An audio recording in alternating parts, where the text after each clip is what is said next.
بسم اللہ الرحمن الرحیم. سامعین و ناظرین السلام علیکم ورحمۃ اللہ وبرکاتہ. آپ کی خدمت میں ارطغرل غازی کی قسط نمبر 10 حاضر خدمت ہے. ہم اب دیکھتے ہیں کہ آگے کیا کیا واقعات رونما ہوتے ہیں. یہ ایسی سسپینس بھری داستان ہے، مجھے پڑھ کر سنانے میں اور آپ کو سننے میں یقیناً بہت مزہ آ رہا ہوگا. کردوغلو اور تیتوش سلیمان شاہ کے قتل کا منصوبہ تیار کر چکے تھے. اب اس پر عمل کرنے کا وقت آ چکا تھا. یہ کام رات کی تاریکی میں نمٹایا جانا تھا، لیکن اسی رات تیتوش کا سامنا زلجان سے ہو گیا. زلجان کو پہلے سے تیتوش پر شک تھا. وہ مسلسل اس کی مشکوک سرگرمیوں پر نظر رکھے ہوئے تھا. اس رات جب وہ چہل قدمی کے لیے خیمے سے باہر نکلا تو تیتوش کے ساتھ آنے والے سپاہیوں کو ایک جگہ جمع دیکھ کر چونک گیا. وہ سرگوشیوں کے سے انداز میں کچھ صلاح مشورہ کر رہے تھے. صورتحال جاننے کے لیے زلجان جیسے ہی ان کی جانب بڑا، خیموں کے عقب میں سے ایک شخص ایک نیم تاریک جگہ پر اس کا سامنا تیتوش سے ہو گیا. اس وقت زلجان کی وہاں موجودگی تیتوش کے لیے خطرناک ہو سکتی تھی، لہذا اس نے فوری حرکت میں آتے ہوئے نیام سے تلوار نکالی اور زلجان کے سینے پر کاری وار کر دیا. زلجان اس حملے میں شدید زخمی ہو کر زمین پر گر پڑا. تیتوش نے یہی سمجھا تھا کہ وہ زلجان کا کام تمام کرنے میں کامیاب ہو گیا ہے، چنانچہ وہ تیزی سے اپنے سپاہیوں کی طرف بڑھ گیا جو کہ تاجر کے خادموں کا روپ دھارے ہوئے تھے. تیتوش اور اس کے سپاہیوں کو سردار سلیمان شاہ اور حائمہ خاتون کو قتل کرنا تھا. یہ ذمہ داری کردوغلو نے اسے سونپی تھی، جبکہ شہناز خاتون بھی اس مکروہ منصوبے کو کامیاب بنانے کے لیے اندرونی معلومات ان تک پہنچانے میں پیش تھی. زلجان کو زخمی کرنے کے بعد تیتوش نے اپنے جوانوں کو سلیمان شاہ کے خیمے کا محاصرہ کرنے کے لیے بھیج دیا. بہت جلد وہ خیمے کے محافظوں کو قابو کر کے اپنے ہدف تک پہنچنے والے تھے. تیتوش اپنے جانبازوں کی طرف سے کامیابی کی امید لگائے بیٹھا تھا کہ زلجان کو ہوش آ گیا. وہ شدید زخمی تھا، پھر بھی اس نے ہمت اور جرأت سے کام لیا اور قریب ہی جلتی ہوئی مشعل اٹھا کر استبل کے گھاس پھونس کو آگ لگا دی تاکہ پہرے دار اس کی طرف متوجہ ہو سکے. جیسے ہی دور کھڑے سپاہیوں نے آگ کا الاؤ دیکھا تو وہ تیزی سے اس جانب دوڑے. تیتوش سلیمان شاہ کے خیمے سے کچھ فاصلے پر تھا. کردوغلو اور البارکو کو بھی اپنے خیمے میں موجود تھے اور سلیمان شاہ کی موت کی خبر سننے کے لیے بے چین دکھائی دے رہے تھے. کچھ ایسی ہی حالت شہناز کی بھی تھی. اس کے کان بھی یہ خبر سننے کے منتظر تھے کہ سردار سلیمان شاہ کو قتل کر دیا گیا ہے. اسی وقت آگ کے شور نے سب کو اپنی طرف متوجہ کر لیا اور پھر نکارہ بجا کر خطرے کا اعلان کر دیا گیا. تیتوش کا منصوبہ ناکام ہو چکا تھا. سپاہیوں نے سلیمان شاہ کے خیمے کو حفاظتی حصار میں لے لیا تھا. تیتوش اور کردوغلو ابھی تک سمجھ نہیں پائے تھے کہ یہ آگ کیسے لگی.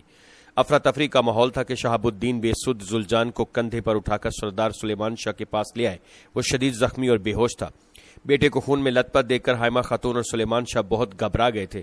روشنی بھی اس وقت وہیں موجود تھی. اس نے زلجان کی حالت دیکھی تو بنا توقف طبیب آغا جان کو بلانے کے لیے بھاگ گئی. آغا جان نے زلجان کے زخم کا معائنہ کیا اور اس کا علاج شروع کر دیا. اس کے سینے پر تلوار سے بہت گہرا زخم لگایا گیا تھا. زلجان کی جان تو بچ گئی تھی مگر وہ ہوش میں نہیں تھا. سلیمان شاہ اور حائمہ خاتون کی آنکھیں بیٹے کی حالت دیکھ کر پرنم تھیں. کس کا کام ہو سکتا ہے یہ شہاب صاحب؟ سلیمان شاہ نے شہاب الدین سے پوچھا. زلجان جلنے والے استبل کے باہر سے ملا ہے، سکتا ہے آگ اسی نے لگائی ہو. قبیلے کو بچانے کی خاطر اپنی جان خطرے میں ڈال دی بچے نے. ممکن ہے کوئی خطرہ دیکھا ہو تو اس نے اور سپاہیوں کو خبردار کرنے کے لیے آگ لگائی. سلیمان شاہ نے شہاب الدین کی بات سنی تو عبد الرحمن کو طلب کر لیا. اس تاجر ابو ہشام کو تلاش کر کے لاؤ ابھی اور اسی وقت. حکم سنتے ہی عبد الرحمن واپس چلا گیا. کچھ ہی دیر میں تیتوش سردار کے سامنے پیش ہو گیا. کردوغلو بھی اس کے ساتھ ہی آ گیا تھا تاکہ بوقت ضرورت تیتوش کے بچاؤ کی تدبیر کر سکے. یہاں آتے ہوئے راستے میں اس نے تیتوش کو اپنے بچاؤ کا حل سمجھا بھی دیا تھا. آپ نے مجھے یاد فرمایا سلیمان شاہ؟ تیتوش نے ادب سے پوچھا. جلنے والا استبل ٹھیک اسی جگہ ہے جہاں تم لوگوں کا پڑاؤ ہے ابو ہشام؟ سلیمان شاہ نے پوچھا. جی بالکل محترم. شور سن کر آنکھ کھلی تو باہر نکل کر دوڑا میں. پھر آگ بجھانے کے لیے جو ہو سکتا تھا میں نے کیا محترم سلیمان شاہ. تیتوش نے گردن جھکا کر کہا. اچھا تو تم نے کوئی مشکوک بات دیکھی وہاں؟ نہیں جناب. تیتوش نے سوچ کر کہا. میرے آقا ابو ہشام جب آگ بجھانے میں لگے ہوئے تھے تو ان کے کندھے پر شہتیر گر پڑا تھا. اجازت ہو تو انہیں آغا جان کے پاس لے جاؤں؟ آغا جان اندر ہیں کردوغلو. کسی بزدل نے زلجان پر تلوار کا وار کیا ہے، سلیمان شاہ نے بتایا. بھائی یہ آپ کیا کہہ رہے ہیں؟ کردوغلو نے مکاری سے حیرت کا اظہار کیا.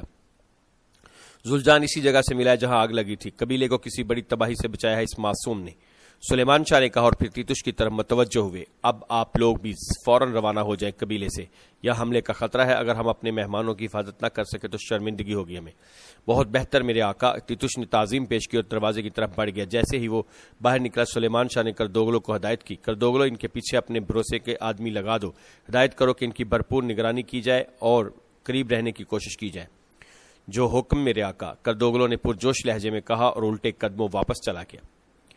تیتوش خیمے سے باہر نکل کر کردوگلو کا منتظر تھا۔ وہ فوراً قبیلہ چھوڑ دینا چاہتا تھا۔ جیسے ہی کردوگلو پاس پہنچا، تیتوش نے اسے سختی سے ہدایت کر دی کہ زلجان کو ہر صورت ختم کرنا اب تمہاری ذمہ داری ہوگی۔ ہوش آنے کی صورت میں وہ ان کے لیے نئی مشکل کھڑی کر سکتا تھا۔ شہزادے نعمان کی بیٹی حلیمہ سلطان سے امیر حلب عبدالعزیز کی شادی رکوانا بہت ضروری ہے۔ عارفین نے اپنے ساتھیوں کو ضروری ہدایت جاری کی۔ جب سے عارفین پر یہ انکشاف ہوا تھا کہ وہ اسی معاملے پر غور کر رہا تھا، پناہ گاہ میں پہنچ کر اس نے حلب کی گلیوں میں مخبری کرنے والے اپنے سب لوگوں کو طلب کر لیا تھا۔ اسی لمحے تہہ خانے کا دروازہ کھلنے کی چچراہٹ سنائی دی۔ کھٹکا سنتے ہی عارفین کا ہاتھ تلوار کے دستے پر پہنچ گیا۔ اندر آنے والا کوئی انجان نہیں تھا، کراتوائگر تھا۔ اسے یوں لگا جیسے سامنے دیکھ کر عارفین خود بھی حیران رہ گیا۔ کس مقصد سے آئے کراتوائگر؟ عارفین نے باروب لہجے میں کہا۔ ہم دونوں کا ایک ہی مقصد ہے عارفین، اور وہی مقصد مجھے یہاں کھینچ لایا ہے۔ کراتوائگر اطمینان سے بولا۔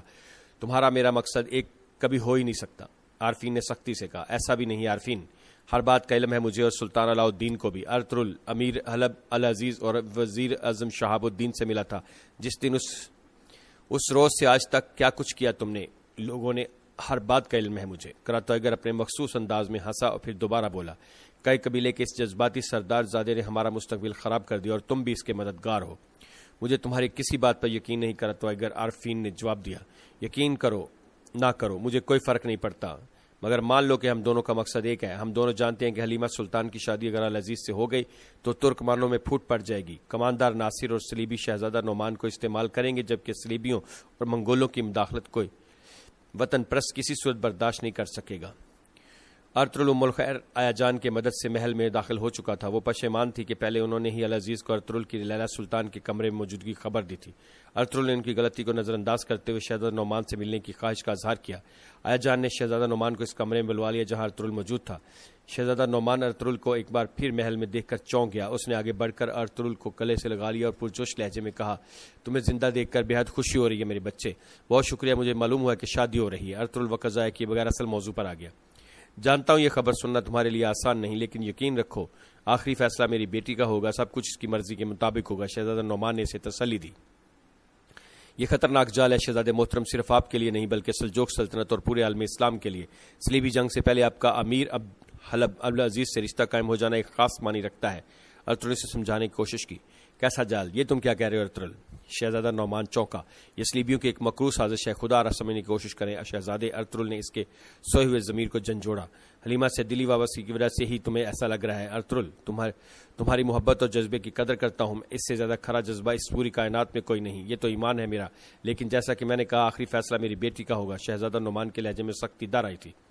آپ کی اولاد کی آڑ میں یہ بھیانک کھیل کھیلا جا رہا ہے شہزادے، ذرا سوچیں اس کے نتیجے میں کتنی بڑی تباہی آئے گی۔ سلجوق سلطنت اور ایوبیوں کو ایک دوسرے کے ہاتھوں ختم کروانے کا خوفناک کھیل ہے۔ خاموش! شہزادہ نعمان بھڑک اٹھا۔ تمہارے ان گھٹیا اندازوں اور سب سلطنتوں پر لعنت ہو۔ شہیر میری اولاد ہے اور آخری فیصلہ میری بیٹی کا ہے۔ ہمارے درمیان جو تعلق رہا اس کے نام پر تم سے درخواست کرتا ہوں کہ میرا اور میری بیٹی کا خدا را پیچھا چھوڑ دو۔ ارطغرل چلے جاؤ یہاں سے اور پھر کبھی ملنے کی کوشش مت کرنا ہمیں، ورنہ اپنے ہاتھوں سے العزیز کے حوالے کرنے پر مجبور ہو جاؤں گا میں۔ شہزادہ نعمان نے فیصلہ سنایا اور واپس چلا گیا۔ شہزادہ نعمان کے رویے نے ارطغرل کو بہت مایوس کیا تھا۔ وہ کچھ دیر وہیں کھڑا رہا اور پھر تھکے تھکے قدموں سے دروازے کی طرف بڑھا۔ جب وہ دروازے کے قریب پہنچا تو ادھ کھلے کواڑ سے راہداری کا منظر دیکھ کر وہیں رک گیا۔ سامنے شہزادہ شہیر اپنی بہن حلیمہ سلطان اور والد شہزادہ نعمان سے مل رہا تھا۔ حلیمہ کی آنکھوں میں اپنے بھائی کے لیے بے پناہ محبت تھی۔ کھوئے ہوئے شہیر سے ملاقات نے اسے بہت مطمئن کر دیا تھا۔ العزیز خود اسے ملاقات کے لیے لایا تھا۔ شہیر کو یہاں تک لانے میں کماندار ناصر نے اہم کردار ادا کیا تھا۔ استاد اعظم نے بہت سوچ سمجھ کر یہ خطرناک چال چل دی تھی جس کا نتیجہ صرف اور صرف تباہی تھا۔ راستہ صاف ہوتے ہی ارطغرل محل سے باہر آ گیا۔ پہلی مرتبہ وہ خود کو بہت تھکا ہوا محسوس کر رہا تھا۔ ایک نیم تاریک جگہ پر اس نے اپنا گھوڑا درخت سے باندھا اور قریب ہی ایک بڑے سے پتھر پر بیٹھ گیا اور آنکھیں موند کر گزرے واقعات یاد کرنے لگا۔ اسے بیٹھے کچھ ہی دیر گزری تھی کہ ابن العربی بھی چہل قدمی کرتے اس کی طرف آ نکلے اور اس پریشان ہو کر دیکھ کر بولے، کس بات پر افسردہ و فرزند؟ ایک ایک کر کے تمام دروازے بند ہو رہے ہیں حضرت، دنیا کے اس قفس میں دم گھٹ رہا ہے میرا۔ تمہارا حال مجھ سے پوشیدہ نہیں میرے بچے، اللہ اپنے پیاروں کو آزمائشوں سے گزارتا ہے، صبر سے اچھی کوئی چھاؤں نہیں۔ جو بیج موسم کی سختیاں برداشت نہ کر پائے وہ پھل نہیں لا سکتا۔ فرزند حضرت خضر علیہ السلام کو جانتے ہو؟ جی، ان کا مبارک نام سنا ہے، دعا ہے کہ کسی دن زیارت بھی ہو، ان کی دست بوسی کر کے دعاؤں کی برکت لوں۔ میری ماں اکثر دعا دیتی ہے خضر کی زیارت ہو۔ ارطغرل نے کہا، کہا جاتا ہے کہ اللہ کی راہ میں جہاد کرنے والے لشکر کے سپاہی تھے وہ۔ ایک مرتبہ لشکر کسی ایسے مقام پر گھر گیا جہاں ایک طرف دشمن تو دوسری طرف پیاس کی شدت تھی، سب فنا ہو جاتے وہاں، لہٰذا کسی ایک کو جان پر کھیل کر پانی ڈھونڈ لانا لازمی تھا تاکہ لشکر کو بچایا جا سکے۔ گرمی ایسی تھی کہ انسان کی عقل ختم ہو جائے، بہادر ہمت ہار دے، طاقتوروں کو کب کبھی چھوٹ جائے، آنکھوں کے سامنے اندھیرا چھا جائے۔ ابھی پیاسے لوگ سوچ رہے تھے کہ خضر روانہ بھی ہو گئے، وقت ضائع کیے بغیر ایک فیصلہ کیا انہوں نے اور نکل کھڑے ہوئے۔ جب وہ پانی لے کر واپس آئے تو لوگوں کو سمجھ میں آیا کہ یہ عام پانی نہیں تھا، ان کا لایا ہوا پانی آب حیات تھا، وہ پانی جس کی کھوج میں انسان ازل سے رہا تھا، خضر چند لمحوں میں لے آئے تھے۔ ابن العربی نے چند لمحے توقف کیا اور پھر ارطغرل سے پوچھا، آب حیات کیا ہے، تمہیں معلوم ہے؟ نہیں محترم، ارطغرل نے نفی میں سر ہلا دیا۔ آب حیات انسان کو موت سے بے نیاز کر دینے والا پانی ہے۔ جو بدن آب حیات پی لے اسے موت نہیں آتی۔ آب حیات ایمان ہے، آب حیات عشق ہے، فرزند عشق ہے، آدمی کو انسان بنانے والی، موت کو زندگی دینے والی، انسان کو اللہ تک پہنچانے والی شے۔ اچھا تو پھر کیا ہوا؟ ارطغرل نے بے تابی سے پوچھا۔ لوگوں کو جب آب حیات کی حقیقت کا علم ہوا تو وہ پاگلوں کی طرح اس کی تلاش میں نکل پڑے، لیکن وہ کسی کو نہیں ملا، کیونکہ آب حیات اس کے پیچھے بھاگنے والوں کو نہیں ملتا۔ بس اللہ کی عبادت کر کے اخلاص اور عشق کے ساتھ قرب الہی چاہیے، چاہنے والوں پر لطف و کرم ہے پروردگار کا۔ آب حیات تو خلق کی خدمت کرنے سے ملتا ہے۔ چلو اٹھو اور مایوسی کی دھول جھاڑ دو اپنے خود پر سے۔ مرنے کے بعد جیسے دوبارہ زندہ ہوتا ہے ایسے ہی اٹھ بیٹھو۔ یوں پڑے پڑے خضر کا انتظار نہ کرو۔ تم سے وابستہ جو لوگ پریشان ہیں تم ان کے لیے خضر ہو۔ آب حیات صرف اسے ملے گا جسے ایمان کی طلب ہوگی۔ تم ان سب کے لیے وسیلہ ہو ارطغرل۔ ابن العربی نے اسے نصیحت کی اور سینے پر ہاتھ رکھ کر اٹھ کھڑے ہوئے۔ اسی لمحے ارطغرل کی آنکھ کھل گئی۔ اس خواب میں ارطغرل کے اندر ایک نیا جوش و ولولہ پیدا کر دیا تھا۔ وہ سیدھا اپنے ساتھیوں کے پاس پہنچ گیا اور گلداروں سے بولا، چلیں فوراً نکلیں بھائی، ہمیں آج ہی اپنا کام مکمل کرنا ہے۔ تم یہی رکو گے ارطغرل، ورنہ وہ لوگ تمہیں فوراً قید کر لیں گے۔ یہ بتاؤ کہ کیا ہوا ہے محل میں؟ گلداروں نے پوچھا تو ارطغرل سے وہاں رونما ہونے والے واقعات سے آگاہ کرنے لگا۔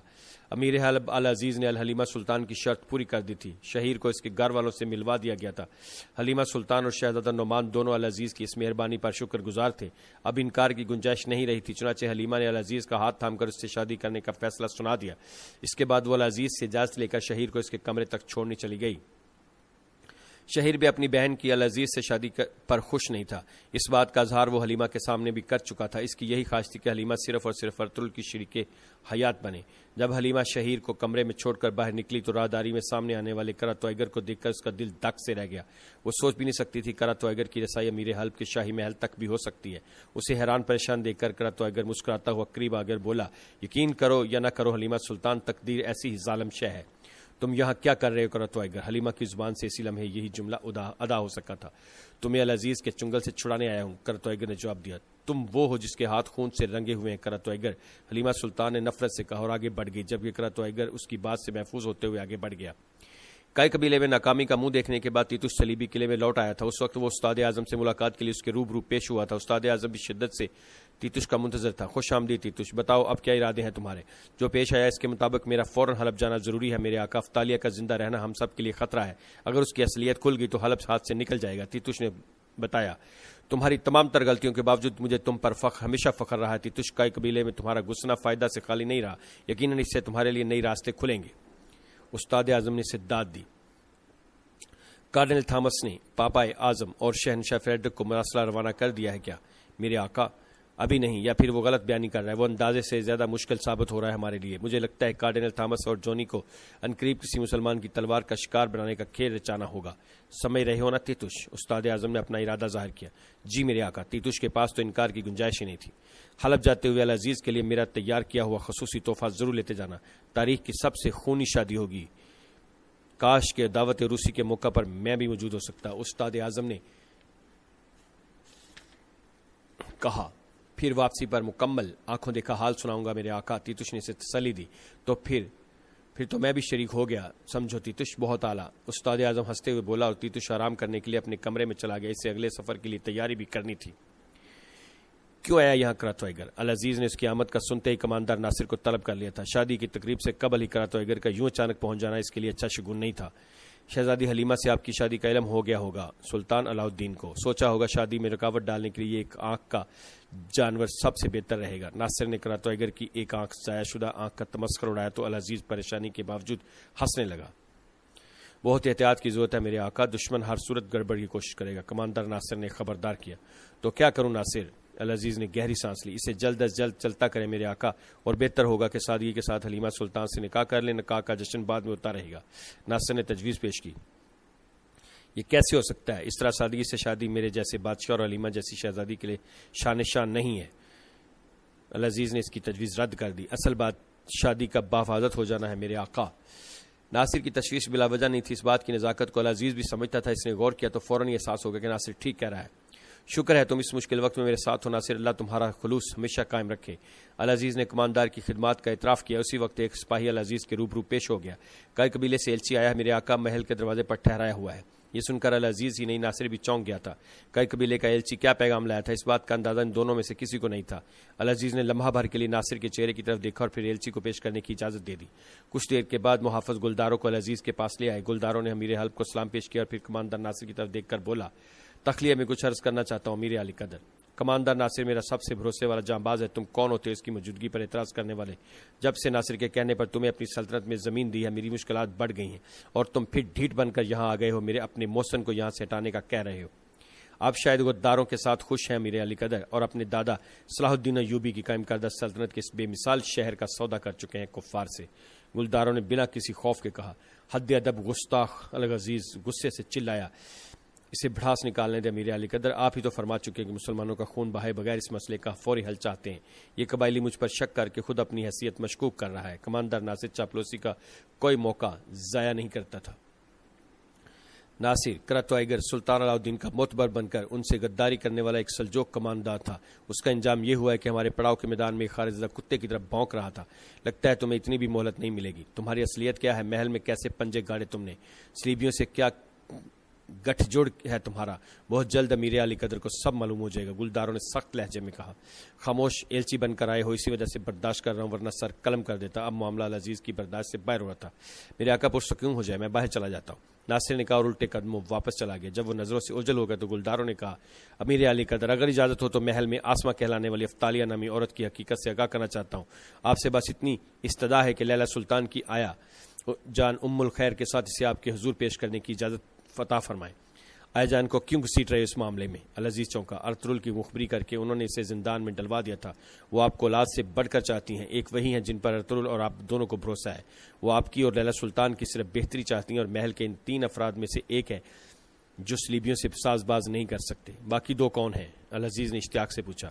آپ کی بہن لیلہ اور آپ خود۔ تم کہتے ہو کہ آسما سے اگلوا لیا ہے، لیکن اگر وہ یہاں نہ بولی تو پھر کیسے ثابت کرو گے؟ اس کے سر پر پچھلی جانب بالوں کے نیچے چھپا سلیب کا ایک نشان یاد کیجئے۔ ارطغرل پر حملہ کرنے والے کے سر پر بھی ایسا ہی نشان تھا۔ اب اپنی آنکھوں سے دیکھ لیجئے گا امیر علی قدر، گلداروں نے اعتماد سے کہا۔ وہ نہیں جانتا تھا قریب ہی جھروکے کے پیچھے کھڑا ناصر ان کی باتیں سن رہا تھا۔ گلداروں کی بات سن کر العزیز خاموش ہو گیا اور پھر اسے اجازت دے دی کہ افطالیہ کو آیا جان کے ہمراہ اس کے روبرو پیش کیا جائے۔ جواب سن کر گلداروں نے امیر علی قدر کا شکریہ ادا کیا اور واپس چلا گیا۔ گلداروں کے جاتے کماندار ناصر واپس آ گیا۔ العزیز نے اسے بھی اپنے فیصلے سے آگاہ کر دیا، جسے اس نے خوب سراہا اور بولا، امیر علی قدر اگر مناسب سمجھے تو اب کراتوائیگر کی آمد کا مقصد بھی معلوم کر لیا جائے۔ وہ حاضری کے لیے باہر آپ کی اجازت کا منتظر ہے۔ ناصر نے العزیز کی توجہ کراتوائیگر کی جانب مبذول کرائی۔ ٹھیک کہتے ہو ناصر، بلا اس بد ذات کو بھی۔ چند لمحے بعد کراتوائیگر بھی العزیز کے سامنے موجود تھا۔ وہ پرسکون انداز میں چلتا ہوا العزیز کے قریب آیا اور تعظیم پیش کرتے ہوئے بولا، بات کو طول دینا مجھے کبھی پسند نہیں رہا۔ امیر علی قدر، آپ رواج کے مطابق رشتہ بھیجتے تو شہزادی سے شادی پر ہمیں کوئی اعتراض نہ ہوتا، لیکن اس طرح زبردستی شادی کرنا ترکمان علاقے پر جبری قبضہ کرنے کے مترادف سمجھتے ہیں ہمارے علی جا۔ اس نے بنا تمہید کے کھلے الفاظ میں اپنی آمد کا مقصد بیان کر دیا تھا۔ ہمیں دھمکی دے رہے ہو تم کراتوائیگر؟ کماندار ناصر نے مداخلت کی۔ خالی دھمکیاں تو کمزور انسان دیا کرتے ہیں کماندار ناصر، دولت پناہ عظیم سلطان علاء الدین کے غلام دھمکی نہیں دیتے، کر گزرتے ہیں۔ کراتوائیگر نے خونخوار نظروں سے گھورا۔ سلطان علاء الدین کی وجہ سے ہم ہر روز حالت جنگ میں ہوتے ہیں کراتوائیگر۔ کوئی دن ایسا نہیں گزرتا جب سرحد کے خلاف ورزی نہ کی جاتی ہو، کوئی دن ایسا نہیں جاتا جب دونوں جانب کے لشکریوں کے درمیان جھڑپ نہ ہوتی ہو، العزیز نے کہا۔ صحیح فرمایا امیر علی قدر، لیکن یہ بھی نہ بھولے کہ دونوں سلطنتوں کے لشکریوں کے مابین روزانہ ہونے والا یہ معاملہ چھوٹے سے دنگل سے زیادہ کچھ نہیں، جبکہ یہ شادی کوئی دنگل یا کشتی نہیں بلکہ بہت خوفناک شے ہے۔ یقیناً یہ ہمارے خلاف باقاعدہ اعلان جنگ ہے۔ کراتوائیگر نے سخت لہجے میں کہا تو العزیز اور ناصر چونک کر اسے دیکھنے لگے۔ ارطغرل اس کے ساتھی افطالیہ کو لے کر محل روانہ ہونے والے تھے۔ ادھر کماندار ناصر اور کماندار تیتوش بھی اپنے سپاہیوں کے امراء درگاہ کہ باہر ان کا انتظار کر رہے تھے۔ ناصر کسی قسم کی مداخلت نہیں چاہتا تھا، لیکن تیتوش کی یہ کوشش یہی تھی کہ وہ جلد از جلد ارطغرل کو اپنے ہاتھوں سے مار ڈالے۔ کماندار ناصر کا مشورہ یہی تھا کہ درگاہ میں موجود ہر شخص کو قتل کر کے آگ لگا دی جائے۔ تجویز معقول تھی، لہٰذا دونوں نے اپنے سپاہیوں کا ساتھ درگاہ پر دھاوا بول دیا۔ پھر قتل عام شروع کر دیا گیا۔ ناصر بد ذات کو کوئی مخبری ہوئی ہے، ارطغرل بھائی بہت سے سپاہی لے کر آیا ہے، روشان نے اندر آتے ہی بتایا۔ وہ اس وقت درگاہ کے کمرے میں موجود تھے۔ ہتھیار ڈال دو ارطغرل، جہنم کے شعلے تمہارے منتظر ہیں۔ افتالیہ نے حملے کا سنتے ہی طنز کیا۔ چپ ہو جاؤ ورنہ پڑے گا ایک گھونسا۔ بابر نے اسے مکہ دکھایا تو افتالیہ سہم سی گئی۔ اس عورت کو یہاں سے نکالنا ہے درویش۔ ارطغرل نے اندر آنے والے درویش کی طرف دیکھا۔ فکر نہ کرے ارطغرل بھائی، صرف اسے نہیں آپ سب کو یہاں سے نکالنا ہے، درویش نے انہیں تسلی دی۔ آپ نہیں چل رہے ہمارے ساتھ، گلداروں نے کہا۔ وہ ہمیں ہاتھ لگانے کی جرت نہیں کر سکتے، ہماری فکر نہ کریں۔ باہر سے دروازہ پیٹا جانے لگا تھا۔ ارطغرل اور اس کے ساتھی ہر قسم کی صورتحال کا مقابلہ کرنے کے لیے تیار تھے۔ درویش انہیں لے کر آگے بڑھا اور فرش پر بچھا قالین ہٹا کر ایک تختہ صندوق کی طرح کھول دیا۔ نیچے ایک تاخ خانہ تھا۔ سب تیزی سے سیڑھیاں اتر گئے تو درویش نے قالین سیدھا کر کے اس پر بستر بچھا دیا۔ اس کام سے فارغ ہو کر درویش آگے بڑھا اور دروازہ کھول دیا۔ کہاں ہیں وہ لوگ درویش؟ ناصر نے کمرے میں آتے ادھر ادھر دیکھا۔ چلے گئے وہ یہاں سے، درویش نے سکون سے کہا۔ کہاں چلے گئے وہ غدار؟ جلدی بتاؤ۔ اللہ نے جہاں تقدیر میں لکھا تھا وہ لوگ کسی فساد میں ملوث نہیں ہیں، آپ کو غلط اطلاع ملی ہے۔ درویش بہت جرت سے ان کی حمایت کر رہا تھا۔ درویش وہ لوگ غدار ہیں، سلطنت اور دین سے غداری کی ہے انہوں نے۔ اس درگاہ کا تقدس پامال نہ کروائیں، ہم یہاں حلب کی بھلائی کے لیے آئے ہیں۔ کہاں ہیں وہ؟ بتا دو۔ ناصر نے اپنے غصے پر قابو رکھتے ہوئے پوچھا۔ جب ان سے کہا جاتا ہے کہ زمین پر فساد مت پھیلاؤ تو کہتے ہیں ہم تو اصلاح کرنے والے ہیں، بس معلوم ہوا کہ یہ خود ہی نقصان اٹھانے والے ہیں، لیکن وہ سمجھتے نہیں۔ درویش نے تلواروں کے سائے میں بھی حق کی بات کی تھی۔ اسی دوران تیتوش بستر اور قالین ہٹا کر تہخانے کا راستہ ڈھونڈ چکا تھا۔ درویش کی بات جاری تھی کہ عقب سے آنے والے تیتوش نے خنجر کے وار سے اسے شہید کر دیا۔ درویش نے آخری مرتبہ کلمہ شہادت پڑھا اور جام شہادت نوش کر لیا۔ ناصر سپاہیوں کے ساتھ سرنگ کی جانب بڑھ گیا۔ ارطغرل اس کے ساتھی افتالیہ کو لے کر العزیز کے محل کی طرف جا رہے تھے کہ ایک چوراہے پر کماندار ناصر کے سپاہیوں نے ان پر حملہ کر دیا۔ انہیں ارطغرل اس کے جاں بازوں کو ہر طرف سے گھیر لیا تھا اور مسلسل حملے کر رہے تھے، لیکن کئی جنگجو بنا کسی خوف کے ڈٹ کر ان کا مقابلہ کر رہے تھے اور ناصر کے سپاہی ان کی تلواروں کی زد میں آتے ہی کٹ کٹ کر زمین پر گر رہے تھے۔ جس وقت سب کی توجہ لڑائی پر تھی، افتالیہ خود کو رسی سے آزاد کروا کر وہاں سے بھاگ نکلنے میں کامیاب ہو گئی۔ ارطغرل، افتالیہ بھاگ رہی ہے۔ گلداروں نے دور سے ارطغرل کو خبردار کیا تو وہ تیزی سے اس کے تعاقب میں دوڑ پڑا۔ حلب کی گلیوں میں کچھ فاصلہ طے کرنے کے بعد موقع ملتے ہی افتالیہ مکان میں گھس گئی جہاں پہلے سے ایک خاتون موجود تھی۔ ارطغرل نے اسے وہاں چھپتے دیکھ چکا تھا۔ اس نے مکان کی جالی سے اندر جھانکا تو افتالیہ خودکشی کرنے کی نیت سے خود پر تیل چھڑک رہی تھی۔ یہ دیکھ کر ارطغرل نے اسے روکتے ہوئے گھر کے اندر جانے کا فیصلہ کیا۔ وہ تیزی سے بند دروازہ کھولنے کے لیے آگے بڑھا، لیکن تب تک افتالیہ خود کو آگ لگا کر موت کے حوالے کر چکی تھی۔ دروازہ کھلتے ہی وہ گھر سے باہر نکل کر گلی میں گر گئی تھی۔ آگ اتنی تیز تھی کہ اسے بجھانا اب ممکن نہیں رہا تھا۔ اتنی دیر میں گلداروں بھی وہاں پہنچ گیا۔ سب پریشانی کے عالم میں افتالیہ کا جلا ہوا جسم دیکھ رہے تھے۔ اب ہم کیا کریں گے؟ گلداروں نے ارطغرل کی طرف دیکھا۔ ہم فیصلہ کن موڑ پر آ چکے ہیں بھائی، ظلم اتنا بھی بڑھ جائے اسے جلد ختم ہونا ہے، اب ہم کسی صورت پیچھے نہیں ہٹیں گے، ارطغرل نے پرجوش لہجے میں کہا اور اپنے ساتھیوں سے جدا ہو کر آیا جان ام الخیر کی طرف روانہ ہو گیا جو ایک مقام پر اس کی منتظر تھی، لیکن ارطغرل کو تنہا دیکھ کر وہ بھی پریشان ہو گئی۔ ارطغرل صاحب، آسماں کہاں ہے؟ آسماں نے خودکشی کر لیا ہے جان۔ او خدایا، اب ہم کیا کریں گے فرزند؟ آیا جان کی آواز کانپ رہی تھی۔ العزیز سے بات کرنا ہوگی، اب اور کوئی راستہ نہیں، اگر وہ نہ سمجھا تو نہ سمجھ بچوں کی طرح ڈنڈے سے مرمت کرنا ہوگی، اس کی جب تک عقل ٹھکانے نہ آ جائے۔ اس کے لہجے میں چٹانوں کی سی سنجیدگی تھی۔ مگر یہ کیسے ممکن ہوگا؟ آیا جان نے پوچھا۔ اسے محل سے باہر لانا پڑے گا، العزیز تقریب سے پہلے ہی حلیمہ کو اپنے نکاح میں لینا چاہتا ہے، وہ آج کل میں نکاح پڑھوا لے گا۔ ایوبی خاندان میں رسم ہے کہ دلہا شادی کے بعد دلہن کو اپنی شکارگاہ میں لے جاتا ہے، العزیز صرف اسی وقت محل سے نکلے گا، اسی وقت تم دونوں کو ملوا سکتی ہوں۔ آیا جان نے بتایا تو ارطغرل نے اسبات میں سر ہلا دیا۔ اس نے آیا جان کو واپس محل بھیج دیا تھا۔ اس کام سے فارغ ہو کر وہ اپنے ساتھیوں کی طرف جا رہا تھا کہ راستے میں اس کی ملاقات عارفین سے ہو گئی۔ جب عارفین اسے لے کر ایک مکان میں پہنچا تو وہاں پہلے سے کراتوائیگر بھی موجود تھا۔ کراتوائیگر کو دیکھتے ارطغرل نے تلوار نکال لی، وہ آگے بڑھ کر اس کا سر قلم کرنے والا تھا کہ عارفین نے اسے روک دیا۔ ارطغرل بھائی، یہ مت کریں، بات سن لیں اس کی۔ گلدارو، بابر اور روشان بھی وہاں آ گئے تھے۔ وہ سب کراتوائیگر کو وہاں دیکھ کر حیران تھے اور پہلے سوالیہ نظروں سے ارطغرل کی طرف دیکھ رہے تھے۔ شہزادہ نعمان اور حلیمہ سلطان کی جان بچانے سے یہ معاملہ شروع ہوا تھا۔ بہت بڑی غلطی کی تم نے، بہت سے مسلمانوں کا خون بہہ گیا ارطغرل، صلیبیوں کا کھیل بگاڑنے کے چکر میں تم نے ہمارا کھیل بھی بگاڑ دیا۔ تمہاری وجہ سے العزیز اب حلیمہ سلطان سے شادی کر رہا ہے۔ صلیبی استاد اعظم سلطان علاء الدین اور ایوبیوں کو لڑوانا چاہتے ہیں اور تمہارے طفیل وہ کامیاب ہوتے ہوئے بھی دکھائی دے رہے ہیں، یہاں تک کہ تم نے سلطان علاء الدین کا کھیل بھی بگاڑ دیا، تمہارے قبیلے کو اور سلجوق سلطنت کو بچانے کے لیے بہتر ہوگا کہ ہم اتحاد کر لیں۔ جس شخص کے ہاتھ پر ہمارے بے گناہ لوگوں کا خون ہو اس سے میں کوئی بات نہیں کر سکتا۔ ارطغرل نے اس کی پیشکش رد کر دی۔ ارطغرل وہاں سے جانے والا تھا کہ عارفین نے اسے روک لیا۔ ارطغرل بھائی، درگاہ جلا دی گئی ہے، کتنے ہی درویش قتل کر دیے گئے ہیں۔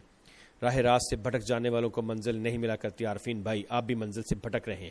اس بدذات کی سفارش اگر آپ دوبارہ کبھی میرے پاس لائے تو آپ کو بھی دشمن سمجھوں گا۔ یہ کہہ کر ارطغرل اپنے ساتھیوں کے ساتھ باہر چلا گیا۔ اس وقت گلداروں کے چہرے پر نیم رضامندی کے آثار تھے۔ یہ وجہ تھی کرا توئیگر کی نظریں حمایت حاصل کرنے کے لیے اس کے چہرے پر مرکوز ہو گئی تھیں۔ اب کیا کریں کرا توئیگر؟ عارفین نے سوال کیا۔ پیچھے تو ہم ہٹیں گے نہیں، گلداروں پھر بھی سمجھدار ہے، اس سے بات دوبارہ کی جا سکتی ہے۔ کرا توئیگر نے اسے تسلی دی اور بستر پر جا بیٹھا۔ عارفین نے ملاقات کے بعد انہوں نے واپس قبیلے میں جانے کا ارادہ کر لیا اور گھوڑوں پر سوار ہو کر حلب شہر دور نکل آئے۔ ایک مقام پر پہنچے ارطغرل نے گلداروں سے مشورہ کیا اور انہیں وہیں چھوڑ کر ایک بار پھر تنہا العزیز کے محل کی طرف بڑھنے لگا۔ ناصر اور تیتوش کو بھی افتالیہ کی موت کا علم ہو چکا تھا۔ ارطغرل کے جاتے ہی وہ دونوں درگاہ سے نکل کر جائے وقوع پر پہنچ گئے۔ انہوں نے وہاں افتالیہ کی جلی ہوئی لاش اپنی آنکھوں سے دیکھ لی تھی۔ ان حالات میں افتالیہ کا یوں مر جانا ان کے لیے کسی نعمت سے کم نہیں تھا۔ پھر ناصر نے تیتوش کو الوداع کہا اور یہ خبر العزیز کو سنانے کے لیے محل چلا گیا۔ اس نے العزیز کو افتالیہ کی موت کے بارے میں بتایا اور کہنے لگا۔ جب ارطغرل کو یقین ہو گیا کہ اس کا جھوٹ کھل جائے گا تو آسما کو زندہ جلا دیا ظالم نے۔ یہ سوچ کر آپ کو تکلیف ہوگی، میں چھپانا چاہتا تھا یہ بات، لیکن بتانا بھی ضروری تھا۔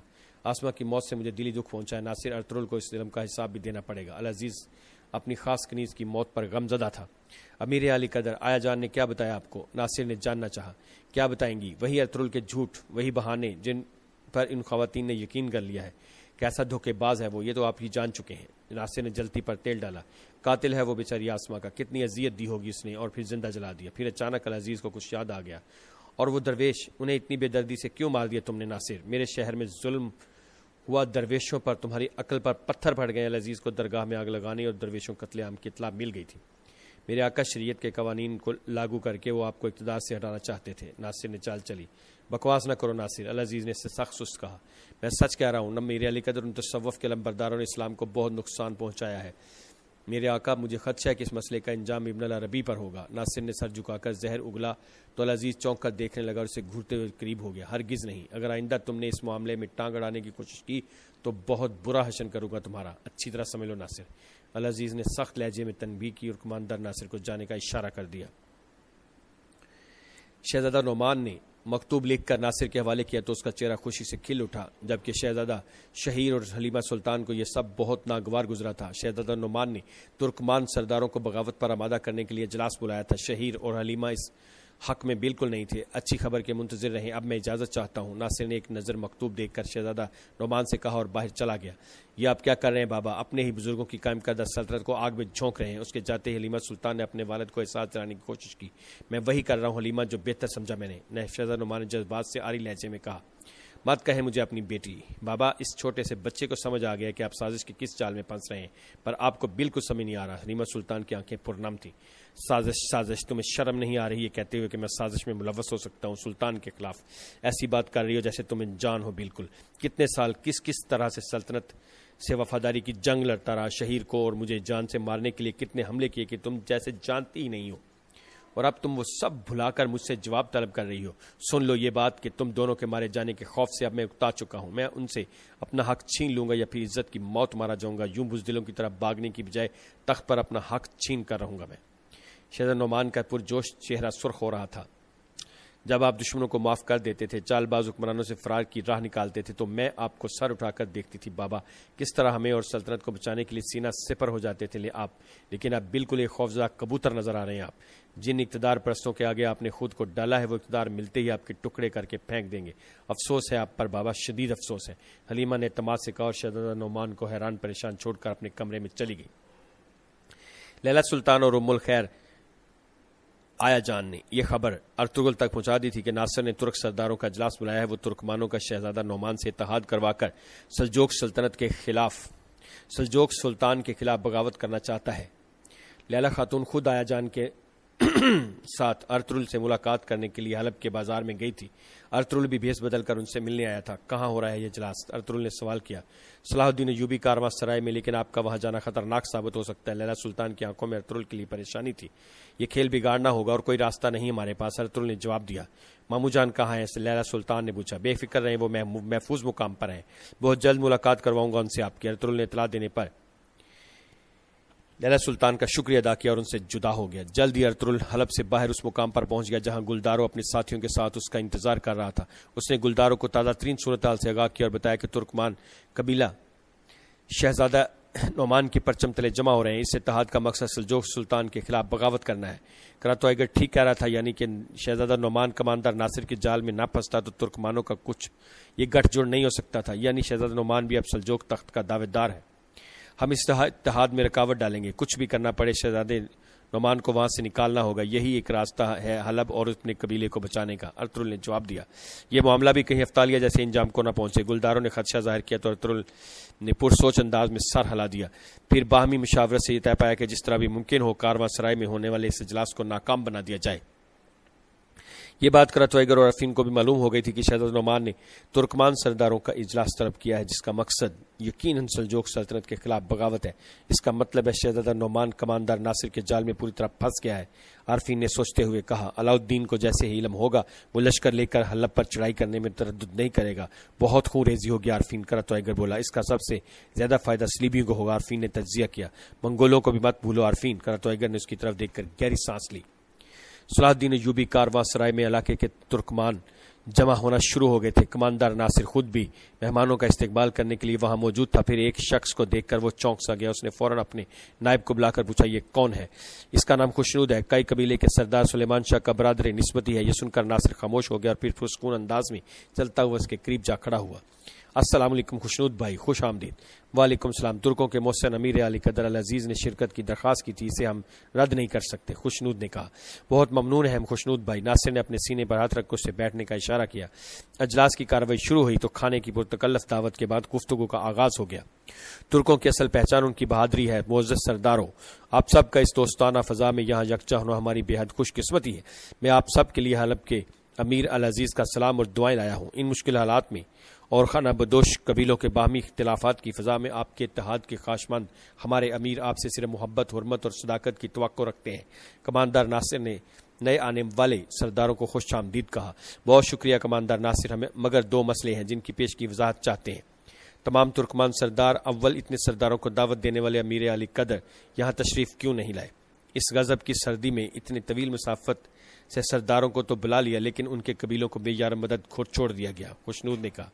امیر علی قدر ایک مبارک کام کے باعث حلب چھوڑ کر نہیں آ سکے۔ آج ان کا سلجوق شہزادے نعمان کی صاحبزادی حلیمہ سلطان سے نکاح ہو رہا ہے، کماندار ناصر نے بتایا تو سب چونک کر اس کی طرف دیکھنے لگے۔ پہلا مسئلہ تو حل ہو گیا، مطلب یہ کہ امیر علی قدر صرف آگ سے کھیلنا نہیں چاہ رہے بلکہ آگ سے بنے اجلے روسی میں بھی داخل ہونا چاہتے ہیں، خوشنود نے کہا تو قریب بیٹھے سردار نے بھی حمایت کر دی۔ خوشنود بھائی نے درست فرمایا، اس اتحاد میں شامل ہونا آگ سے کھیلنے کے مترادف ہو گیا ہے۔ اب ہم دوسرے مسئلے کی طرف آتے ہیں۔ کئی قبیلے کے انتہائی تجربہ کار سردار سلیمان شاہ ہمارے درمیان کیوں موجود نہیں؟ کئی قبیلہ تمام ترک قبیلوں میں سب سے اہم اور بڑا ہے، اس کے بغیر یہ اجلاس کیسے ہو سکتا ہے؟ سنائے حلب کی عین سرحد پر سرزمین عطا کی گئی ہے انہیں۔ خوشنود نے اگلا سوال کیا تو ناصر کے تیور بدل گئے۔ وہ سرد لہجے میں بولا، سلیمان شاہ کو اس کام سے باہر رکھا گیا ہے، وہ ایک وعدہ خلاف شخص ہیں اور کافروں کے ساتھ مل کر شیطانی اتحاد بنا چکے ہیں۔ کماندار ناصر کی بات مکمل نہیں ہوئی، کمرہ اجلاس ارطغرل کی باروب آواز سے گونج اٹھا، جھوٹ ہے یہ۔ کماندار ناصر اور دوسرے شرکا ہڑبڑا کر اس کی طرف دیکھنے لگے۔ اس کی اچانک آمد پر دو محافظ بھی تیزی سے اس کی طرف دوڑ پڑے، لیکن ارطغرل نے ایک ہی وار سینے زمین بوس کر دیا۔ وہ آگے بڑھتا ہوا سرداروں کے درمیان پہنچ گیا۔ کماندار ناصر کو اس کی یوں اچانک آمد بہت ناگوار گزری تھی۔ وہ اپنی جگہ سے اٹھ کر بولا، کیوں آئے ہو تم یہاں؟ میں قائد سردار سلیمان شاہ کا بیٹا ارطغرل ہوں، اور یہ شخص ایک نہایت دغا باز اور مکار انسان ہے۔ یہ ہم پر جھوٹا الزام لگا رہا ہے۔ اس کا اصل مقصد بھائی کو بھائی سے لڑا کر صلیبیوں کی راہ ہموار کرنا ہے۔ ارطغرل اس کا سوال نظر انداز کر کے اجلاس میں شریک سرداروں سے مخاطب ہوا، تم کیسے آ گئے یہاں؟ کس بد ذات نے خبر دی تھی؟ ناصر الفاظ چباتے ہوئے بولا اور پھر سرداروں سے کہنے لگا، آپ لوگ بہادر ترک سردار اس گھٹیا اور غدار شخص پر اعتبار کریں گے یا پھر حلب کے امیر العزیز پر؟ میری بات بھی آپ ہی سے متعلق ہے۔ بہادر ترک سرداروں، کئی قبیلے کے پڑاؤ میں داخل ہو کر وبا کے ذریعے ہمیں مارنے کی سازش کرنے والے، عالم اسلام میں نفاق کے بیج بونے والے، قدس کی مقدس سرزمین کو ہمارے سروں کی سجدہ گاہ بننے سے روکنے والے یہ لوگ اب ہم ترکوں کو آپس میں دستوں گریباں کر کے سلجوق سلطنت کا شیرازہ بکھیرنا چاہتے ہیں۔ یہ ایسی بھیانک غداری ہے جو غیر تمدنی انسان کے تخیل میں بھی کبھی پیدا نہیں ہو سکتی، مگر اس کی سب سے بڑی مثال میرے سامنے کھڑا یہ آدمی۔ ارطغرل نے کماندار ناصر کی طرف اشارہ کیا۔ صلاح الدین ایوبی کے لشکر کا نگران اور سپہ سالار کہلانے والا یہ شخص در حقیقت صلیبیوں کی دہلیز کا کتا ہے۔ ارطغرل کی باتوں کا یقین کرنے والے غفلت اور گمراہی کا شکار ہوں گے۔ یاد رکھنا، اس سے تعلق رکھنے والوں کا انجام بہت عبرتناک ہوگا۔ ناصر نے سرداروں کو دھمکی دی تو ایک ترکمان غصے سے بولا، خاموش رہو ناصر، سلیمان شاہ کی اولاد پر اعتبار نہ کریں تو کیا تجھ پر کر لیں جس کا یہ بھی نہیں پتا کہ کس نسل سے ہے۔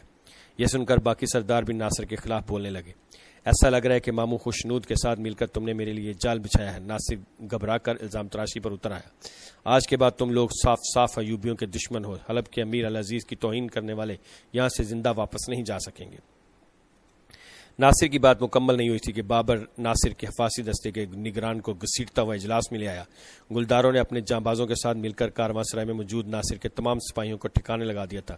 اس سے قبل کہ ناصر کوئی حرکت کرتا، ارطغرل نے اسے جھٹکے سے زمین پر گرا دیا۔ اس نے اپنا خنجر ناصر کی شاہ پر رکھ دیا تھا۔ ناصر کی خاطر تواضع پر کسی سردار نے اختلاف نہیں کیا تھا۔ بابر اور روشان کماندار ناصر کو تفتیش کے لیے ایک الگ کمرے میں لے گئے۔ جب اس کے سر کے پچھلے حصے سے بالوں کو کاٹا گیا تو وہاں صلیبی نشان نہیں تھا۔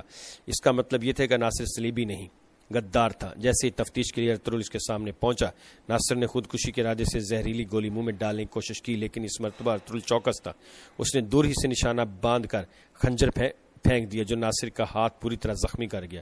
زہریلی گولی اس کے ہاتھ سے نکل کر دودھ جا گری تھی۔ تم کسی بھی طرح خود کو نہیں مار سکو گے ناصر، ارطغرل نے اطمینان سے کہا۔ کیا چاہتے ہو مجھ سے؟ ناصر نے درد سے کراہتے ہوئے پوچھا۔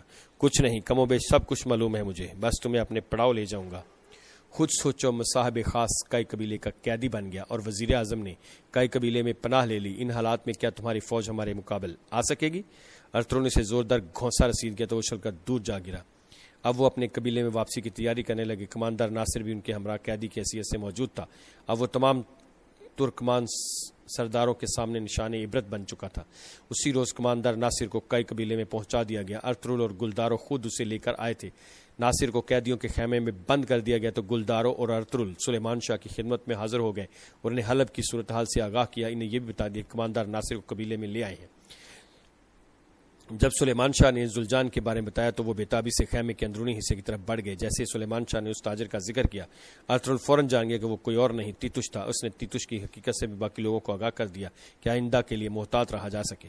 استاد اعظم اور عزادورہ صلیبی قلعے میں اپنے سپاہیوں کی جنگی مشقیں دیکھ رہے تھے۔ نورگل، جسے استاد اعظم نے یہودا کا نام دیا تھا، آنکھوں پر پٹی باندھے صلیبی سپاہیوں کو اٹھا اٹھا کر زمین پر پٹک رہا تھا۔ عزادورہ بھی نورگل کی بہادری سے بہت متاثر دکھائی دے رہی تھی، جبکہ استاد اعظم کو یقین تھا کہ نورگل کی تربیت سے صلیبی سپاہی بہت جلد کئی لوگوں کو شکست دینے کی صلاحیت حاصل کر لیں گے۔ وہ سب جنگی مشقیں دیکھنے میں مگن تھے کہ نابینا ماریو کبوتر کے ذریعے بھیجا جانے والا کوئی اہم پیغام لے کر آ گیا۔ استاد اعظم نے پیغام پڑھا اور فاتحانہ انداز میں اپنی بھتیجی عزادورہ سے بولا، کئی قبیلے کا کردوگلو ہم سے ملاقات کا خواہشمند ہے۔ یقیناً اس جیسے بہت سے غدار مل جائیں گے ہمیں اس قبیلے میں۔ استاد اعظم نے پیغام پڑھ کر کہا اور اپنے کمرے میں چلا گیا۔ اگلے ہی روز کردوگلو العزیز کے لشکر کی خبر لانے کے بہانے صلیبی قلعے کی طرف روانہ ہو گیا۔ ایک مقام پر صلیبی سپاہیوں نے کردوگلو کو روک کر اپنے حصار میں لے لیا اور اسے گھوڑے پر بٹھا کر قلعے میں لے گئے۔ جب کردوگلو قلعے میں داخل ہوا تو صلیبی سپاہی تلوار بازی کی مشقیں کر رہے تھے۔ انہی سپاہیوں میں نورگل بھی موجود تھا۔ کردوگلو کی نظر جو ہی نورگل پر پڑی تو اسے اپنے پیروں تلے سے زمین کھسکتی محسوس ہونے لگی۔ نورگل وہ زیر لب بڑبڑایا اور آگے بڑھ گیا۔ جلدی کردوگلو استاد اعظم کے سامنے موجود تھا۔ استاد اعظم نے والہانہ انداز میں خوش آمدید کہا تو کردوگلو نے اس کے عمدہ اخلاق کی تعریف کی، جس پر استاد اعظم نے جواب دیا، دشمن کے خلاف اخلاق سب سے بڑا ہتھیار ہے کردوگلو۔ کیا آپ دشمن سمجھتے ہیں ہمیں؟ ہاں، مگر ساتھ دینے والوں کے لیے بازو کشادہ بھی رکھتے ہیں۔ عیسیٰ کو مصلوب کیے جانے کے بعد سے صلیب کا سایہ زندگی میں ہمیں ہر مصیبت اور پریشانی سے محفوظ رکھتا ہے۔ کردوگلو، کیا فرق پڑتا ہے اگر تم مسلمان ہو؟ اہم بات یہ ہے کہ ہمارا مفاد مشترک ہو، استاد نے مکاری سے کہا۔ اچھے انسان سے مل کر ہمیشہ خوشی ہوتی ہے مجھے استاد اعظم، کردوگلو نے جواب دیا تو استاد اعظم نے اسے بیٹھنے کا اشارہ کر دیا۔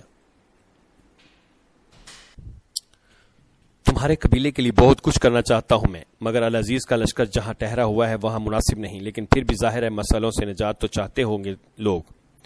تو کیا کچھ نہیں کریں گے ہمارے لیے؟ کردوگلو نے مایوسی سے کہا، فی الحال تو کچھ نہیں، مسیحی دنیا کے مفاد میں ہے کہ ہم مداخلت نہ کریں، مگر یہ بات ہے کہ میری طرح تم بھی سمجھدار ہو، اور سمجھدار انسان اپنے ذاتی فائدے کبھی نظر انداز نہیں کرتے۔ کردوگلو کھل کر بات کیجیے استاد اعظم۔ کردوگلو مسکرایا۔ سلیمان شاہ کو جلد از جلد قتل کر کے تم اس کی جگہ لوگے، اس کے بعد صرف ہم سے نہیں، صلیبی مرکز سے اور العزیز کے محل سے بھی زبردست حمایت ملے گی تمہیں، یہ کوئی نام نہاد حمایت نہیں ہوگی۔ استاد اعظم نے ایک صندوق اٹھا کر میز پر رکھا، اس کا ڈھکنا پلٹ دیا۔ سونے کے سکوں سے بھرا صندوق دیکھ کر کردوگلو کی آنکھوں میں لالچ کی چمک پیدا ہو گئی تھی۔ اس کی سکوں میں دلچسپی دے کر استاد اعظم نے کہا، قبیلے میں ہم خیال لوگ تلاش کرو، سونے کی چمک سے ان کی وفاداری کو یقینی بناؤ، تمہارے لیے چھوٹا سا ایک تحفہ ہے۔ استاد اعظم نے صندوق بند کر کے اس کی طرف کھسکا دیا۔ آپ سے ایک اور مسئلے پر بات کرنا چاہتا ہوں۔ باہر جو جنگجو سب پر بھاری پڑ رہا تھا وہ ارطغرل کا ساتھی نورگل ہے نا؟ کردوگلو نے اپنا شک دور کرنے کے لیے پوچھا۔ اب ہم اسے یہودا کہتے ہیں کردوگلو، استاد اعظم نے ہنستے ہوئے کہا۔ تو کردوگلو اس بات میں سر ہلا کر خاموش ہو گئے جیسے سارا معاملہ سمجھ گیا ہو۔ تیتوش حلب میں اپنی قیامگاہ پر موجود تھا کہ ایک نقاب پوش لڑکی اس سے ملنے پہنچ گئی۔ تیتوش کے نزدیک پہنچ کر لڑکی نے اسے غور سے دیکھا اور چہرے سے نقاب ہٹا دیا۔ لڑکی کا چہرہ دیکھ کر تیتوش کا منہ حیرت سے کھلا رہ گیا تھا۔ افطالیہ تم؟ تیتوش کے منہ سے یہی نکل پایا تھا۔ افطالیہ کو اچانک سامنے پا کر اس کے سوچنے سمجھنے کی صلاحیت جیسے دم توڑ گئی تھی۔ اس نے خود افطالیہ کی جلی ہوئی لاش دیکھی تھی، مگر اب اسے زندہ سلامت اپنے سامنے پا کر وہ کچھ نہیں سمجھ پا رہا تھا۔ یہ ناممکن ہے، تمہارا جلا ہوا جسم میں نے اپنی آنکھوں سے دیکھا تھا، تیتوش نے جواب دیا۔ تم بھی دھوکہ کھا گئے تیتوش، وہ جلا ہوا جسم میرا نہیں، اس مکان کی مالکن کا تھا جسے میں نے چال بازی سے قتل کر کے آگ لگا دی تھی۔ اس طرح ارطغرل ہی نہیں، تم لوگ بھی دھوکہ کھا گئے۔ افطالیہ مسکرائی۔ تم واقع بہت ذہین ہو افطالیہ، تیتوش نے اعتراف کیا۔ العزیز اور حلیمہ کی شادی کا منصوبہ ملیا میٹ ہو گیا، مجھے معلوم ہے، افطالیہ نے کہا۔ سلجوکوں کی بغاوت خواب و خیال ہو گئی، اب ان حالات کا ذمہ دار صرف ارطغرل ہے، افطالیہ نے کہا۔ ارطغرل اور حلیمہ ایک دوسرے کو پاگلوں کی طرح چاہتے ہیں، کسی شخص کو دو ہی طریقوں سے ناکام کیا جا سکتا ہے تیتوش، حد سے بڑا ہوا لالچ اور دوسرا جنون عشق۔ اب تم سمجھداری دکھاؤ اور ان دو پاگلوں کی کمزوری کو اپنی طاقت بنا کر استعمال کرو۔ قلعے میں چلی جاؤ، کچھ عرصہ کے لیے کسی کی نظروں میں نہ آؤ، مسئلے حل ہو جائیں گے تو دوبارہ تمہیں محل میں داخل کریں گے کسی طرح، تیتوش نے کہا۔ اور ناصر ترکمانوں کو سلطان علاؤالدین کے خلاف بھڑکا کر اس کا تختہ الٹنے میں مصروف ہے، یہ نقاب بھی ہوگا اور ارطغرل بھی مرے گا، تم دیکھتی جاؤ بس، تیتوش نے کہا اور افطالیہ کو واپسی کے لیے ہدایت دینے لگا۔ افطالیہ کو رخصت کر کے تیتوش دوبارہ امیر العزیز کی خدمت میں پیش ہو گیا اور اس کا دکھ بانٹنے ہوتے بولا، اس غم کی حالت میں آپ کو مزید پریشان نہیں کرنا چاہتا، مگر ایک بات ضرور بتانا چاہوں گا جو آپ کے فائدے کی ہے۔ سن رہا ہوں میں ابو ہشام، حلیمہ سلطان کے ساتھ نکاح کے بعد اگر آپ شکار سرائے گئے تو ارطغرل آپ کا ضرور تعاقب کرے گا۔ تمہیں کیسے معلوم ہوا یہ سب؟ العزیز چونکا۔ آپ کی بہن لیلا سلطان اور رایا جان کی ارطغرل سے میرے ایک عزیز تاجر دوست کے ذریعے خفیہ ملاقات کے باعث دونوں معزز خواتین ارطغرل سے افراہیم کی دکان پر ملتی ہیں۔ محل میں ہونے والی ہر بات ارطغرل ان دونوں سے ہی معلوم کرتا ہے۔ یہ نہیں ہو سکتا، جھوٹ بول رہے ہو تم۔ العزیز کے لہجے میں سختی در آئی اور وہ محافظوں کے ہمراہ لیلا سلطان سے ملاقات کے لیے دروازے کی طرف لپکا۔ کماندار گل خان سے کہو ایک لمحہ ضائع کیے بغیر کئی قبیلے اور اس کے سردار کا نام و نشان مٹا دے، نہ عورتوں اور بچوں کو دیکھے، نہ ان کے بہتے آنسوؤں کو، کچل کر رکھ دے سب کو۔ العزیز نے سپاہی کو پیغام دے کر اپنے کماندار کی طرف رخصت کر دیا اور خود تفتیش کے لیے لیلا سلطان کے پاس پہنچا۔ وہ شدید غصے میں تھا، تیتوش کی باتوں نے اس کے تن بدن میں آگ لگا دی تھی۔ جب وہ لیلا سلطان کے پاس پہنچا تو وہ وہاں آئی جان بھی موجود تھی۔ اس نے آئی جان کی طرف غصے سے دیکھ کر سخت لہجے میں مخاطب ہوا، آپ کو ماں کی طرح عزت دی، مگر اتنا زہر بھرا تھا آپ کے اندر کہ لیلا کو بھی زہریلا بنا دیا۔ العزیز، یہ کیسی باتیں کر رہے ہو تم؟ آیا جان نے حیرت سے کہا۔ اس احمق لڑکی کے ساتھ میری خفیہ الماری کی تلاشی، افراہیم کی دکان پر ارطغرل سے ملاقات، ارطغرل کو فرار ہونے میں مدد، میں ہر بات جان چکا ہوں آیا جان۔ بھائی آپ غلط سمجھ رہے ہیں، ایسی کوئی بات نہیں۔ لیلا سلطان نے العزیز کو روکنا چاہا تو اس نے بہن کے منہ پر تھپڑ دے مارا اور آئندہ کمرے سے باہر نہ نکلنے کا کہہ کر آیا جان کی گرفتاری کا حکم بھی جاری کر دیا۔ اب مزید انتظار نہیں کیا جا سکتا، حالات دن بدن گمبھیر ہوتے چلے جا رہے تھے، چنانچہ العزیز نے ناصر کے مشورے پر تقریب سے پہلے ہی نکاح کرنے کا فیصلہ کر لیا۔ اگلے 2 روز میں حلیمہ سلطان اور العزیز کے نکاح کی تیاریاں مکمل ہو چکی تھیں۔ کنیزوں نے حلیمہ سلطان کو دلہن بنا دیا تھا۔ نکاح سے قبل ہی حلیمہ سلطان کی خواہش پر العزیز نے کئی قبیلے کو اپنی سلطنت میں مزید پڑاؤ کی مہلت دے دی تھی۔ حلیمہ سلطان دلہن بن گئی تھی تو شہزادہ نعمان اس سے ملنے کمرے میں آیا اور دعائیں دیتے ہوئے بولا، اللہ ہمیشہ خوش رکھے بیٹی، اللہ کل جہان کی نعمتیں بخشے۔ آپ مجھے دلہن بنا کر رخصت نہیں کر رہے بابا، بلکہ اس محل میں زندہ دفن کر رہے ہیں۔ یہ جو روسی جوڑا میں نے پہنا ہے یہ روسی جوڑا نہیں بلکہ کفن ہے میرے لیے۔ حلیمہ سلطان نے باپ سے منہ پھیر لیا تو شہزادہ نعمان بھی واپس چلا گیا۔ اس کے بعد آیا جان، لیلا سلطان اور کنیزیں اسے نکاح کی تقریب میں لے گئیں جہاں قاضی صاحب بھی موجود تھے۔ جب وہاں حال کمرے میں پہنچی تو نکاح کی تیاریاں مکمل تھیں۔ حلیمہ کو دلہن کے روپ میں دیکھ کر العزیز کا چہرہ خوشی سے کھل اٹھا تھا۔ جیسے حلیمہ اس کے مقابل پہنچی، العزیز بھی اس کی تعریف کیے بغیر نہ رہ سکا۔ بہت خوبصورت لگ رہی ہیں آپ۔ اس نے حلیمہ کو بیٹھنے کا اشارہ کیا، چونک کر بولا، آپ کے بابا کہاں ہیں حلیمہ؟ سلجوق سلطنت تباہ کرنے کے لیے وہ اہم اجلاس میں جانے کی تیاری کر رہے ہیں، امیر علی قدر شہزادی حلیمہ نے کہا تو العزیز کے چہرے کا رنگ بدل گیا۔ اس نے دوسرے معززین کو بیٹھنے کا اشارہ کیا، پھر قاضی صاحب کی طرف دیکھا۔ بسم اللہ کیجیے قاضی صاحب۔ اجازت ملتے ہی قاضی صاحب نے نکاح پڑھوانا شروع کر دیا۔ جب انہوں نے حلیمہ سلطان سے اس کی مرضی دریافت کی تو وہ العزیز کی طرف غور سے دیکھنے لگی، پھر گہری سانس لیتے ہوئے بولی، آپ کے نکاح میں آنے سے بہتر ہے مجھے یہاں زندہ گاڑ دیں امیر علی قدر۔ حلیمہ کا جواب العزیز کے لیے نہایت غیر متوقع تھا۔ اس کا منہ حیرت سے کھلا رہ گیا تھا، پھر فوراً ہی اس نے خود پر قابو پا لیا۔ وہ کچھ کہنے والا تھا کہ حلیمہ اٹھ کر کمرے سے باہر چلی گئی۔ آیا جان اور لیلا سلطان کی حالت بھی العزیز سے کچھ مختلف نہیں تھی۔ کمرے سے نکل کر حلیمہ سیدھی اپنے والد کے پاس پہنچ گئی۔ شہزادہ نعمان اس کی یوں غیر متوقع واپسی پر ششدر رہ گیا تھا۔ تم یہاں کیسے آ گئی حلیمہ؟ تمہیں تو نکاح کے بعد شکار سرائے روانہ ہونا تھا۔ ایسا کچھ نہیں ہوگا بابا، نکاح نہیں ہوا۔ یہ کیا کہہ رہی ہو حلیمہ؟ شہزادہ نعمان کی آنکھیں حیرت سے پھیل گئیں۔ آپ کو جو کرنا ہے کر لیں، میں خود کو استعمال نہیں ہونے دوں گا بابا، حلیمہ نے رندی ہوئی آواز میں کہا۔ یہ کیا تم نے؟ شہزادہ نعمان کا ذہن جیسے کام کرنا چھوڑ گیا تھا۔ اسی وقت دروازہ جھٹکے سے کھلا اور العزیز وہاں آ گیا۔ لیلا سلطان اور آیا جان بھی اس کے ساتھ تھی۔ یہ کیا میرے ساتھ تم نے؟ تو کال دیا تھا مجھے، تمہارا ہر مطالبہ پورا کیا میں نے، جو کسی عورت کو نصیب نہ ہو وہ تحفہ دیا تمہیں، صرف ایک چھوٹی سی امید پر کہ شاید تم کسی روز ترس کھا کر مجھ سے محبت کرنے لگو۔ لیکن تم نے کیا کیا؟